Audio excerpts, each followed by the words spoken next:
ನಮಸ್ಕಾರ ಆತ್ಮೀಯರೇ, media house ಕನ್ನಡಗೆ ಸ್ವಾಗತ. ಜಮೀರ್ ಅಹಮದ್ ಖಾನ್ ಎಷ್ಟೇ ಸರ್ಕಸ್ ಮಾಡಿದ್ರು ಸಿದ್ದರಾಮಯ್ಯರ ಮುನಿಸು ತಣ್ಣಗಾಗಿಲ್ಲ.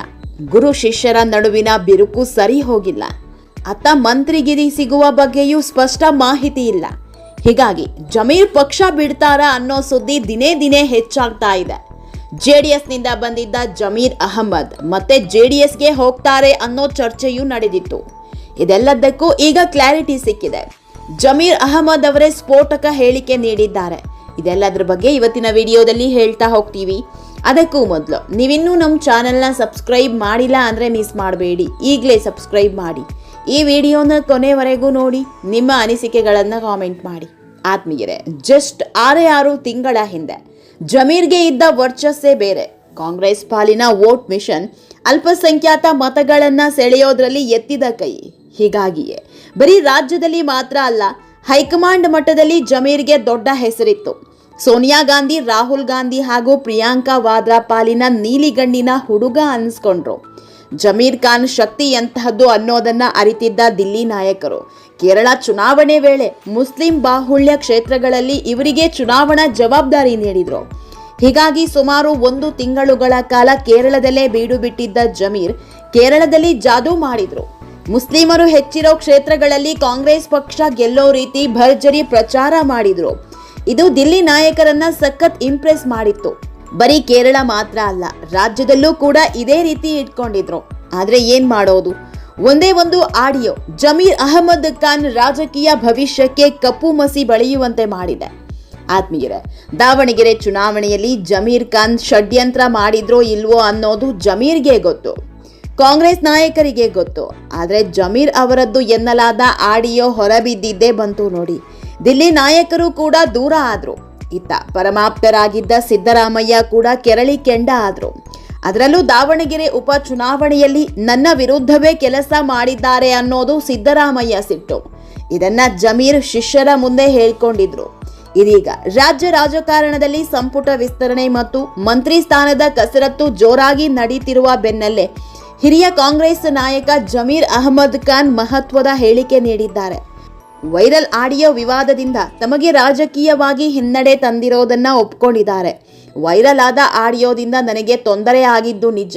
ಆ ಆಡಿಯೋದಲ್ಲಿ ಇರೋದು ನನ್ನ ಧ್ವನಿ ಅಲ್ಲ ಅಂತ ಈಗಾಗಲೇ ಸ್ಪಷ್ಟಪಡಿಸಿದ್ದೇನೆ.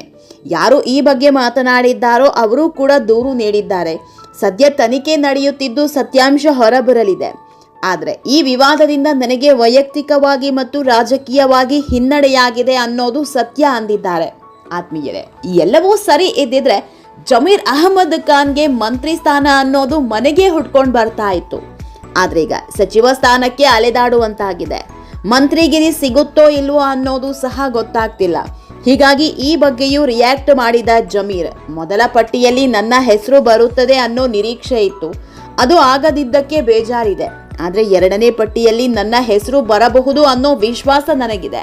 ಹೈಕಮಾಂಡ್ ಯಾರನ್ನೋ ಮಂತ್ರಿ ಮಾಡುವ ಮೊದಲು ಆಂತರಿಕ ಸರ್ವೆ ನಡೆಸುತ್ತದೆ. ಸುಮ್ಮನೆ ದೆಹಲಿಗೆ ಹೋದ ತಕ್ಷಣ ಅಥವಾ ಕೇಳಿದ ತಕ್ಷಣ ಮಂತ್ರಿ ಮಾಡೋದಿಲ್ಲ. ಯಾರಿಂದ ಪಕ್ಷಕ್ಕೆ ಮತ್ತು ಜನರಿಗೆ ಅನುಕೂಲ ಆಗುತ್ತೋ ಅವರನ್ನ ಹೈಕಮಾಂಡ್ ಆಯ್ಕೆ ಮಾಡುತ್ತೆ.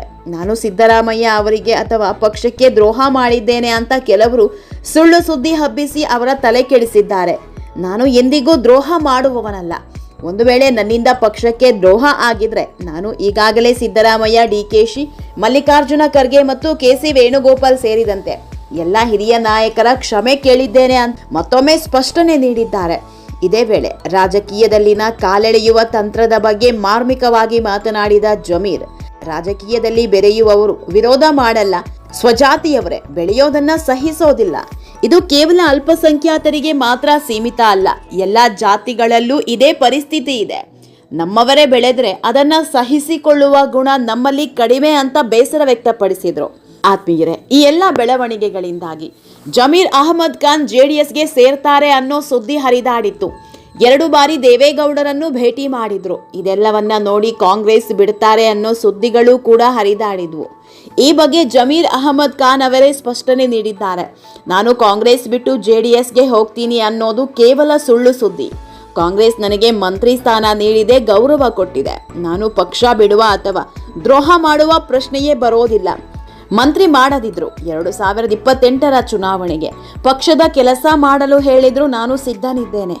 ಯಾವುದೇ ಕಾರಣಕ್ಕೂ JDSಗೆ ಸೇರಲ್ಲ ಅಂದಿದ್ದಾರೆ.